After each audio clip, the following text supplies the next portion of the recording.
Let's speak now, though, to Mark Regev, who's Senior Advisor to the Israeli Prime Minister and former Israeli Ambassador to the UK. Mark Regev, good to have you on the programme tonight. And let me ask you, first of all, about the hospital. What is the current state of the hospital and your operations there tonight? Well, first of all, good evening, Ben. The operation in the hospital is ongoing. It's not completed, and I expect as it moves forward, we'll be showing you more material that will prove what we know to be a fact, and that is that Hamas has used the hospital as a shield for its war machine. I'd remind you that it's not just Israel that says as such. The Americans said so earlier this week. The Pentagon and the White House said their intelligence confirms what we know here in Israel, that Hamas has brutalized the hospital, has exploited it as a cover for its military machine.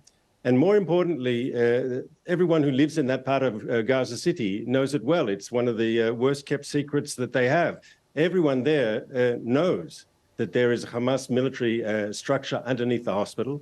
They just can't say so when talking to journalists because, of course, Hamas doesn't like when people tell their secrets, and they rule the Gaza Strip with an iron fist, with brutality, and people who speak out of turn against the party line will face violent retribution. We saw some of what you say is evidence of Hamas operating within that hospital. Talk to me about what you say you found. What is it that you've discovered inside the hospital? Well, I can't go beyond what the IDF showed in that video, but it's clear there's much more there because that was inside the hospital, and we know that the vast subterranean network is underneath the hospital. That's where the command and control is. That's where the network of tunnels that goes out to different fortifications, to missile launching sites, to arms depots. That's how Hamas built its struggle. We know that there is kilometer after kilometer after kilometer of underground tunnel network. One of the hostages, an older woman, 85 years old, who was released in the first week of this conflict, she said it was like a spider web of underground tunnels. And so we're facing a very, very elaborate Hamas infrastructure, military infrastructure there. And as this conflict continues day by day, I'm sure we'll be showing you more and more material. Yes, and I wonder what happens next. So you say the operation is ongoing. If you get to a stage where you are happy that you have found what you need to find in that hospital and you have neutralised a threat from Hamas, that is your stated aim, of course. What will you do with the hospital? I assume your troops will leave, but will you commit to restoring that hospital to work as a medical facility, that it can care for people in Gaza who need to use it? Look, when this operation is over, and Hamas will have been destroyed as a military machine and will no longer be in power in Gaza. That's our goal here. So obviously, but that is a long-term ambition, isn't it? I'm talking about when you leave the Al-Shifa hospital in perhaps coming days, if you decide that you have achieved your stated aim there to get rid of Hamas within the hospital complex. Will you commit to letting aid in, letting power in, letting fuel back in, letting water back in, to return that to being a fully functioning hospital? Because we know it is not that right now. Correct. Well, it's a combat zone at the moment. You're saying when it's no longer a combat zone, of course, Israel would have no problem whatsoever in seeing it be a real hospital instead of just a cover for Hamas's military machine. But when this is over, and we will win this war, we have no choice, we must win this war. I think ultimately it'll be better not only for the people of Israel, who won't have to live in fear of Hamas terrorists coming across the border to slaughter their children, but it'll be ultimately better for the people of Gaza too, who won't live under this terrible extremist Hamas terror regime. They deserve better too. Mark, stay with us just 1 second. As we've been following on the programme tonight, there's a UN Security Council vote. We've got the results of that vote, the UN Security Council voting in favour of a resolution. This is one put forward by Malta. And once again, the detail here is a call for an extended and urgent humanitarian pause and corridor throughout the Gaza Strip. The UN saying that would be required for a sufficient number of days. It also calls for the immediate and unconditional release of all hostages held by Hamas and other groups. It demands that all parties comply with their obligations under international law and calls on the Secretary-General to monitor and report back on its implementation.